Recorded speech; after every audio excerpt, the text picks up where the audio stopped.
Hello friends, एक और सवाल हम लोग करेंगे फ्रिक्शन पे। एस सी वर्मा का क्वेश्चन है, the friction coefficient between the plank and the floor. ये प्लैंक है और ये फ्लोर है, तो इनके बीच का जो फ्रिक्शन कोएफिशिएंट है वो म्यू है। Mu. Find the maximum force which man can exert on the rope. Find the maximum force which man can exert on the rope so that the plank does not slip on the floor. कितना maximum force ये man लगा सकता है ताकि ये Planck जो है floor pay slip नहीं करे। ठीक है, स्टैटिक फ्रिक्शन का केस है। ठीक है, तो पहले फ्री बॉडी डायग्राम ड्रा कर लीजिए। This is plank and this is man. ठीक है, okay. So let's draw free body diagram. Friction last में लगाना है हम लोग। ठीक है, so both are interacting, this is mass m, both are interacting with the earth, so you have mg, the small mg over here. ठीक है, now the plank interact with the floor. So पहले इसका draw कर लेते हैं, man का कर लेते हैं पहले। Man is interacting with the plank and what plank is doing, plank is constraining the motion of man in downward direction by applying a normal reaction in upward direction. तो ये नॉर्मल रिएक्शन कौन लगा रहा है, Planck लगा रहा है। तो उसका रिएक्शन फोर्स भी तुरंत ही ड्रा कर दीजिए साथ साथ, ताकि भूल न जाए। ठीक है, तो प्लैंक नॉर्मल रिएक्शन एन लगाया मैन पे, तो मैन भी नॉर्मल रिएक्शन एन लगा दिया प्लैंक के ऊपर, एक्शन रिएक्शन। ठीक है, और मैन का इंटरेक्शन क्या है, वो रस्सी को पुल कर रहा है, नीचे की तरफ पुल कर रहा है। ठीक है, और जिस फोर्स से वो पुल करेगा वही रस्सी का टेंशन हो जाएगा। जिस फोर्स से मैन उसको पुल करेगा वही रस्सी का टेंशन हो जाएगा। तो सपोज करो टी इज द टेंशन, तो T will be the force with which man is pulling the rope in downward direction. तो मैन जो है रोप को नीचे पुल कर रहा है, तो रोप उसको ऊपर पुल करेगा। ठीक है, अब मैंने आपको शुरू में बताया था कि टेंशन का डायरेक्शन हमेशा ही रस्सी के डायरेक्शन में होता है, ये ध्यान रखना है ना। तो rope will pull the man with T force, man is pulling the rope with T force, तो रोप भी उसको T फोर्स से ऊपर पुल करेगा। ठीक, और कुछ? ठीक है, प्लैंक पे आइए। Plank is interactive with earth, mg force. Plank is interactive with man, n force. और प्लैंक किससे इंटरेक्ट कर रहा है, सरफेस के साथ। सरफेस क्या कर रहा है, प्लैंक का मोशन डाउनवर्ड डायरेक्शन में कंस्ट्रेन कर रहा है bye applying a normal reaction r in upward direction. और ऑफ कोर्स ये भी सरफेस पे r फोर्स लगा देगा, बस सरफेस में वो इंटरेस्टेड नहीं है। और प्लैंक किसके साथ इंटरेक्ट कर रहा है, रोप के साथ। जिस डायरेक्शन में रोप होगा उस डायरेक्शन में टेंशन लगा देंगे। ठीक है, और कोई फोर्स नहीं। फ्रिक्शन अभी ड्रा करेंगे, फ्रिक्शन छोड़ के बाकी सब ड्रा हो गया, फोर्स शो कर दिया हमने, और तो कुछ नहीं है, रिमेनिंग है। ठीक है, अब देखिए फ्रिक्शन। अब फ्रिक्शन लगाने के पहले हम लोग को देखना पड़ेगा कि इस प्लैंक के अंदर टेंडेंसी और रिलेटिव मोशन किधर है। अब टेंडेंसी और रिलेटिव मोशन पता लगाने का सिंपल तरीका है, कोई भी टेंडेंसी पता लगाने का सिंपल तरीका है, उसको अपोज नहीं कीजिए, तो जो टेंडेंसी होगा वो एक्चुअल में कन्वर्ट कर जाएगा। अगर किसी के अंदर मान लो चोरी करने का टेंडेंसी है, कोई आपके बीच में कोई है बंदा है जो चोरी कर सकता है, स्कूल वगैरह में जैसे लोग पेन चौक डस्टर चोरी कर लेते थे लोग। ठीक है, तो जो भी है, मतलब मान लो ग्रुप है, उसके अंदर किसी बंदे का चोरी करने का टेंडेंसी है, तो उसका टेंडेंसी को पता लगाने का जो सिंपलेस्ट तरीका है, जो थोड़ा रिस्की भी है बट यहां रिस्क नहीं है, वो ये है कि उसको ये एहसास करवाइए कि उसको कोई नहीं देख रहा है। समझ रहे? अगर मान लो ग्रुप में कोई चोरी करने का टेंडेंसी रखता है, तो उसके टेंडेंसी को पता लगाने का एक सिंपलेस्ट वे है कि उसको आप महसूस करवाइए कि उसको नोबडी इज सीइंग हिम। मतलब उसको ऐसा लगना चाहिए कि उसका टेंडेंसी कोई अपोज नहीं कर रहा है।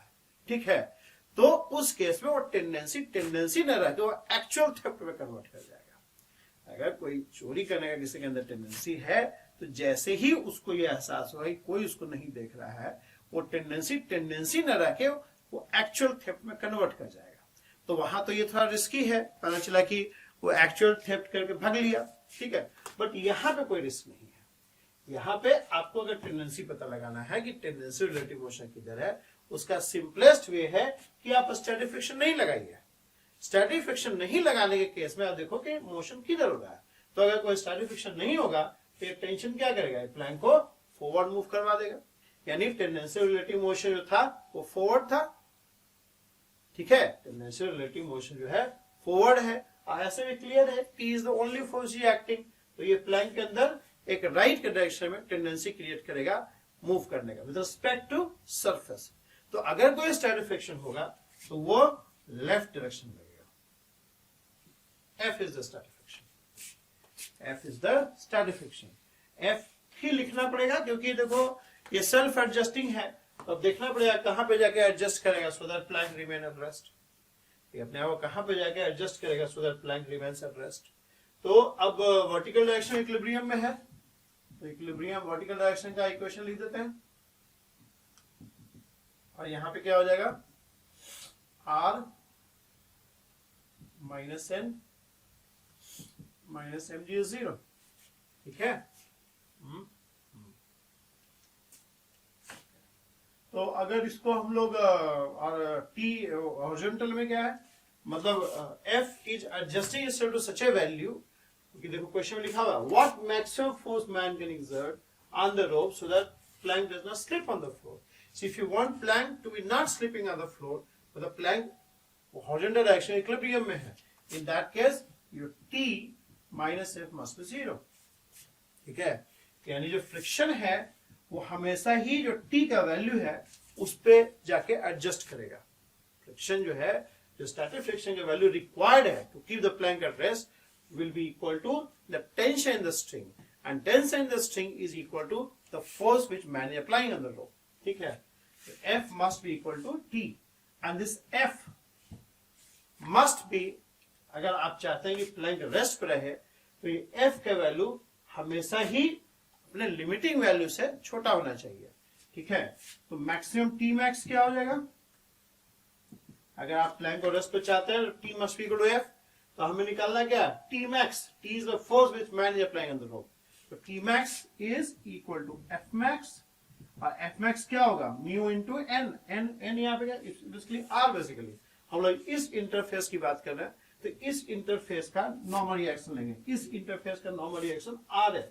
जिस इंटरफेस फ्रिक्शन का बात करेंगे उस इंटरफेस का नॉर्मल रिएक्शन लेना है, तो इस इंटरफेस का नॉर्मल रिएक्शन जो है R है, यहाँ पे n है, यहाँ का फ्रिक्शन की बात नहीं कर रहे हैं, यहाँ पे फ्रिक्शन की बात कर रहे हैं, तो म्यू इंटू R हो जाएगा, ठीक है। ऐसे आ गया आपका, तो T must be equal to जो T मैक्स होगा, हम लोग मैक्सिमम फ्रिक्शन फोर्स का बात कर रहे हैं, मैक्सिमम टेंशन का बात कर रहे हैं, क्वेश्चन यही पूछ रहा है आपको, maximum force which man can exert on the rope so that plank does not move on the floor. So maximum tension is mu r. So you put it here, n plus mu r minus mg is 0. Call it equation 1. This is equation 2. And if you add 1 and 2, what will happen? 1 plus mu R. So R is going to be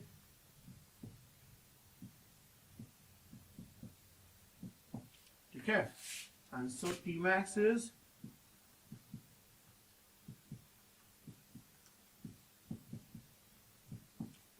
okay,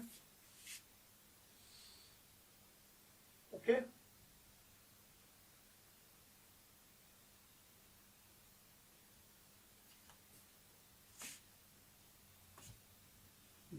ठीक, ये आ जाएगा, this is the maximum force which man can apply on the rope so that plank does not move on the surface. अगर इससे कम है तो चलेगा, इससे ज्यादा होगा then friction required to keep the plank at rest will be beyond the limiting value, and that case plank will start moving on the surface.